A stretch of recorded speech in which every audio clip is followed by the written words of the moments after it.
Sou Maria semeando paz, amor e alguns conhecimentos espirituais.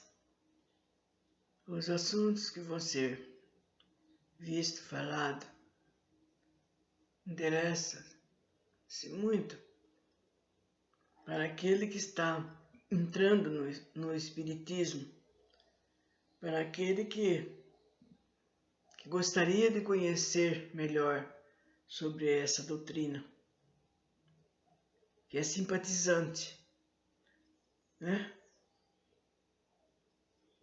E por isso que eu vou falar sobre esse assunto, para a gente adentrar cada vez mais sobre os conhecimentos do Espiritismo. Chama-se Princípios da Doutrina Espírita sobre as Penas Futuras. A doutrina espírita, no que respeita às penas futuras, não se baseia numa teoria preconcebida, não é sistema substituindo outro sistema. Em tudo ela se apoia nas observações e são vistas estas que lhe dão autoridade. Ninguém jamais imaginou que as almas depois da morte se encontrariam em tais condições. São elas, essas mesmas almas,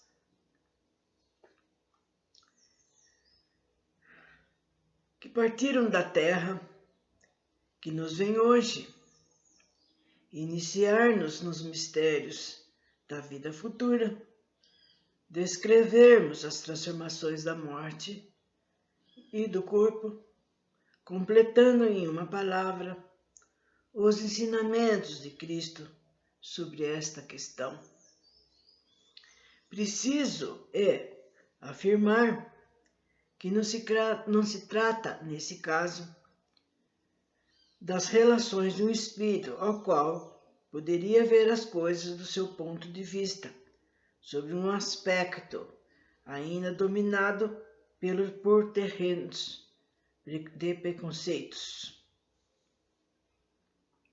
Tampouco se trata de uma revelação feita exclusivamente ao indivíduo que pudesse deixar-se levar pelas aparências ou de uma visão estática suscetível de ilusões, o que muitas vezes não passa de reflexo de exaltada imaginação.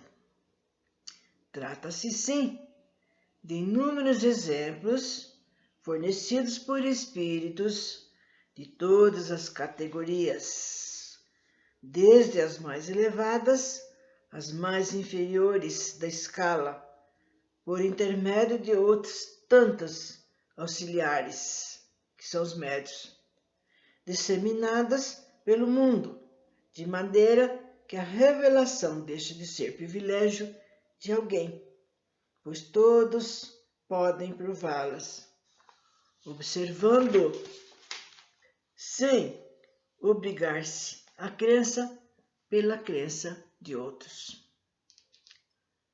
Código Penal da Vida Futura. O Espiritismo não vem, pois, com sua autoridade privada, formular um código de fantasia, e sua lei no que diz respeito da alma, deduzida de observações de fato, pode resumir-se nos seguintes pontos. Primeiro, a alma ou espírito sofre na vida espiritual as consequências das imperfeições que não conseguiu corrigir na vida corporal. O seu estado feliz ou desgraçado é inerente ao grau de pureza ou impureza. Então, está bem explicado.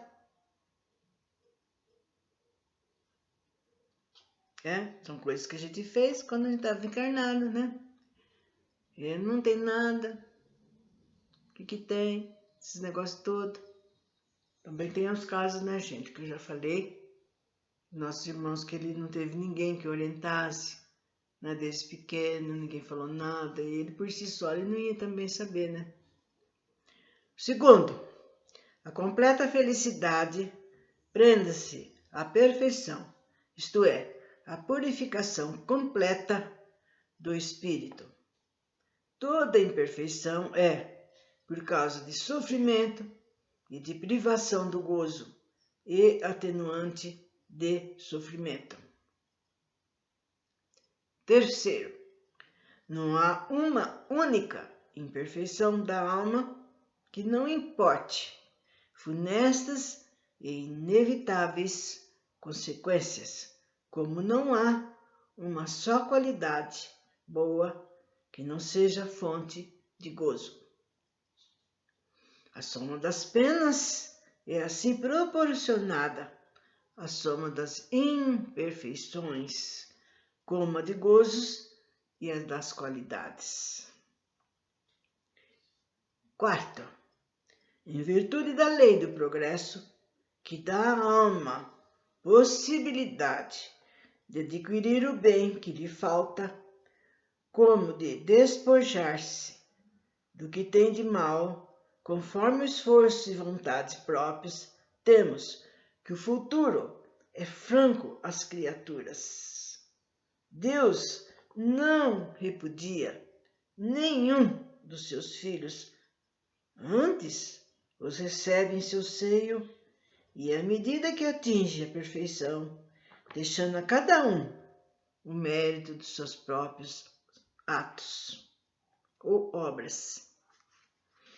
Quinto, dependendo do sofrimento das imperfeições, como o gozo da perfeição, a alma traz consigo o próprio castigo como o próprio prêmio, onde quer que se encontre, sem necessidade de lugar circunscrito.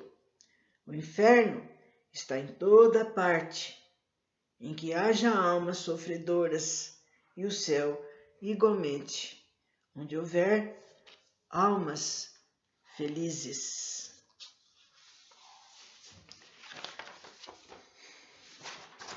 Sexto, o bem e o mal que faremos decorrem das qualidades que possuímos.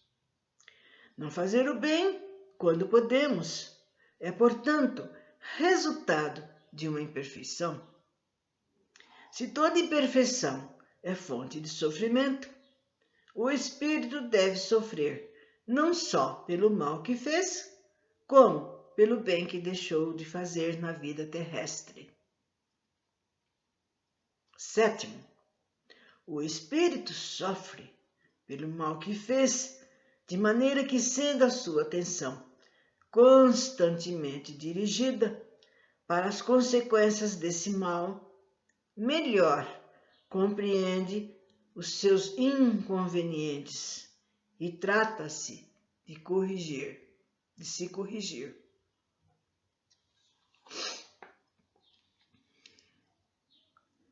Oitavo, sendo infinita justiça de Deus, o bem e o mal são rigorosamente considerados, não havendo uma só ação, um só pensamento mau, que não tenha consequências fatais, como não há uma única ação meritória, um bom movimento da alma que se perca, mesmo para os mais perversos. Por isso, se constituem essas ações um começo de progresso. Agora, nono, toda falta cometida, todo mal realizado é uma dívida contraída que deverá ser paga. Se não for em uma existência, sê-lo-á na seguinte ou seguintes, porque todas as existências são solidárias entre si. Aquele que se quita numa existência não terá necessidade de pagar a segunda vez. 10º, o espírito sofre, quer no mundo corporal, quer na espiritual, a consequência das próprias imperfeições.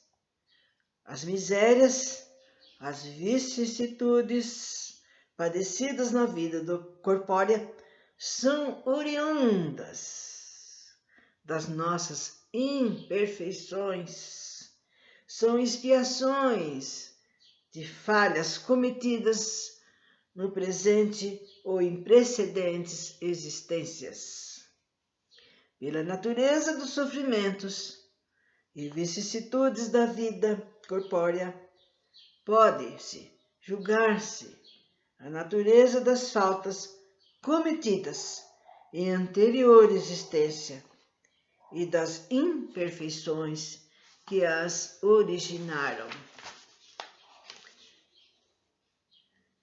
Então, 11º, a expiação varia segundo a natureza e a gravidade da falta, podendo, portanto, a mesma falta determinar expiações diversas, conforme as circunstâncias, atenuantes ou agravantes em que foi cometida. 12º, não há regra absoluta, nem uniforme quanto à natureza e à duração dos castigos. A única lei geral é que, segundo o seu valor, toda falta terá punição, bem como recompensa todo ato meritório. 13º, a duração do castigo depende da melhoria do espírito culpado. Nenhuma condenação por tempo determinado lhe é prescrita. O que Deus exige por termo de sofrimento é o melhoramento sério, efetivo, sincero, de volta ao bem. Desta maneira, o espírito é sempre árbitro do próprio destino, podendo prolongar o sofrimento pela pertinácia no mal, ou suavizá-lo, ou anulá-los pela prática do bem. Deus, que é justo, só pune o mal enquanto ele existe, ou deixa de punir quando não existe mais. Por outras palavras, o mal moral, sendo por si mesmo causa de sofrimento, fará este durar, enquanto subsistir aquele, ou diminuirá de intensidade à medida que ele descresça.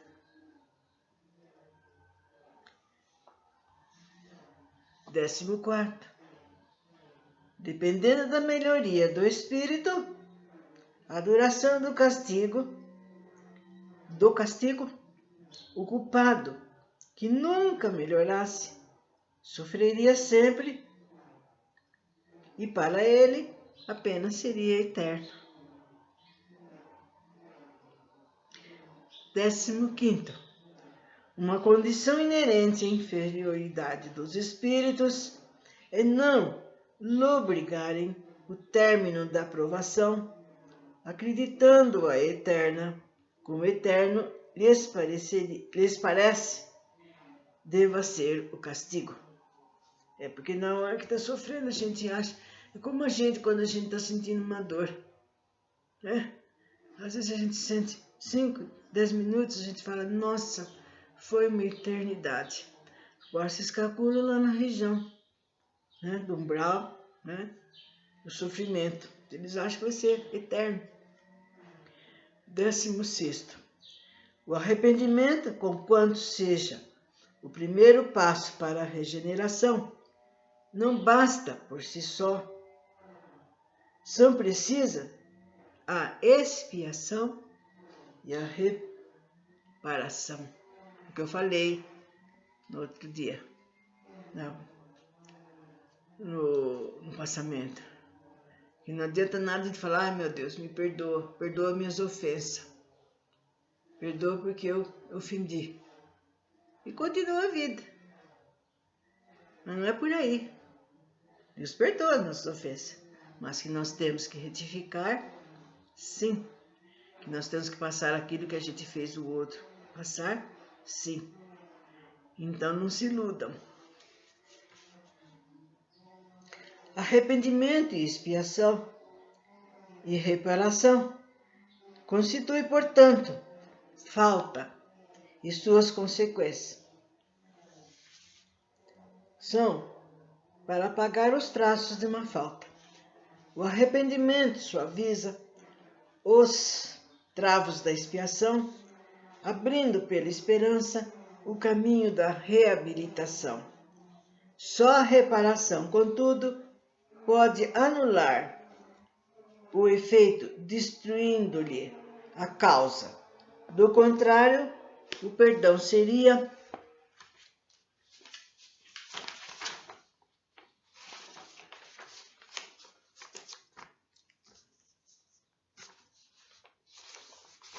uma balela, né?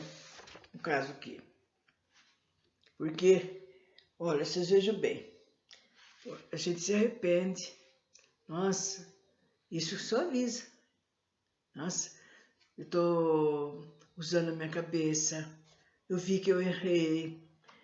Eu vi que eu não devia ter procedido assim. Isso daí já é um caminho, como foi falado lá, né, na passagem. E é um caminho para amenizar o sofrimento daquele que está passando para o outro lado. E abrindo passagem. Mas só a reparação. Só a reparação vai tirar realmente daquilo que a gente fez de errado. Então não tem conversa, gente. Não tenho que dizer que o perdão seria uma graça, não uma anulação. Não anulava. Só falar, ai, perdoa, meu Deus, porque que eu errei contra o meu próximo, que eu ofendi, né? E assim por diante. 17º. O arrependimento pode dar-se por toda parte, em qualquer tempo. E se for tarde, porém, o culpado sofre por mais tempo, até que os últimos da falta desapareçam a expiação. Consiste no sofrimento físico e moral, que lhe dão consequências, ou seja, na vida atual, ou seja, na vida espiritual, após a morte, ou ainda em nova existência corporal. Então, vocês estão vendo que tanto faz na vida que a gente está lá do lado de lá da vida espiritual, como se a gente está aqui na vida corporal, na vida física. A reparação consiste em fazer o bem àqueles a quem se havia feito mal. Quem não repara os seus erros numa existência por fraqueza, deixa pra lá, depois eu faço, tem muito tempo. Ou então por má vontade, não vou fazer nada, deixa assim, não foi nada que eu fiz. Então, ele achar-se-á numa existência ulterior em contato com as mesmas pessoas que de si tiveram queixas em condições voluntárias, né, escolhidas de modo a demonstrar-lhes reconhecimento e fazer-lhes tanto bem quanto mal lhes havia feito. Então vocês vejam bem, não é tudo arrumado, né? Não é nada por acaso, como a gente diz. Nada é por acaso, gente. nem todas as faltas acarretam prejuízo direto e efetivo. Em tais casos, a reparação se opera fazendo-se o que deveria fazer e foi descurado, cumprindo os deveres desprezados, as missões não preenchidas, praticando o bem em compensação ao mal praticado. Isto é, tornando-se humilde, se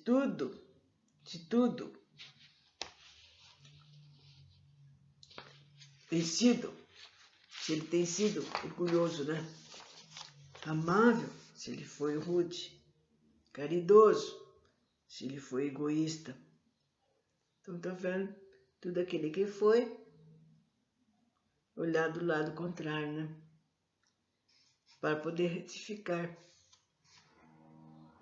Laborioso, se foi ocioso. Útil, se ele foi inútil. Frugal, né? E se não foi assim, do jeito que deveria ter sido, assim progride o espírito, aproveitando o seu próprio passado.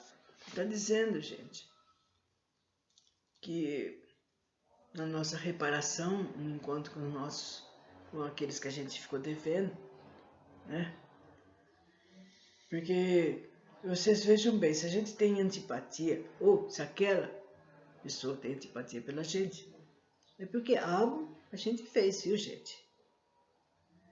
E agora, como nós temos conhecimentos de vidas passadas, noutras vidas, então, muitas vezes a gente se reencontra com essas pessoas, com essa finalidade única, de a gente pôr termo naquilo que a gente fez. Então, se a gente for uma pessoa inútil para aquela pessoa, a gente vai ser útil, vai ajudar, vai dar a mão. Se a gente for um carrasco, vai procurar ser bom, amável, simpático. Então, a gente tem todo o tempo, todas as ocasiões para a gente retificar aquele mal que a gente fez nessa presente existência e em existências passadas. E isso é bom, a gente saber, a gente pôr em prática.